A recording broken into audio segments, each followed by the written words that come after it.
একবার এভাবে চিকেন বানিয়ে দেখো।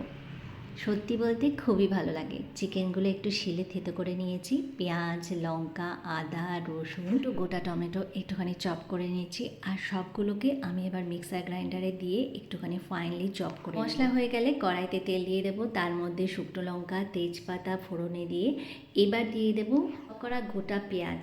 তারপরে এটাকে একটু ফ্রাই করে নিয়ে পেস্টটা দিয়ে দিচ্ছি। এর মধ্যে কিন্তু অনেক রকমের মশলা দিয়েছি, যেমন গরম মশলা, চিকেনের স্পেশাল একটা মশলা, দারচিনি, জায়ত্রী, জায়ফল সব রয়েছে। আর সেগুলো দিয়ে ভালো করে কষিয়ে নিয়ে এবার টমেটো সস দিতে হবে প্রায় 5 চামচ পরিমাণ। মশলা কষানো হয়ে গেলে আর একটু হলুদের গুঁড়ো, একটু মিট মশলা দিয়ে দিচ্ছি। এবার চিকেনগুলোকে দিয়ে ভালো করে কষিয়ে নেব। এখানে গ্রেভিটা যেহেতু একটু মাখা মাখা থাকবে, সেই জন্য অল্প করে জল দিয়ে এটাকে কষিয়ে নিতে হবে অনেকক্ষণ সময় ধরে।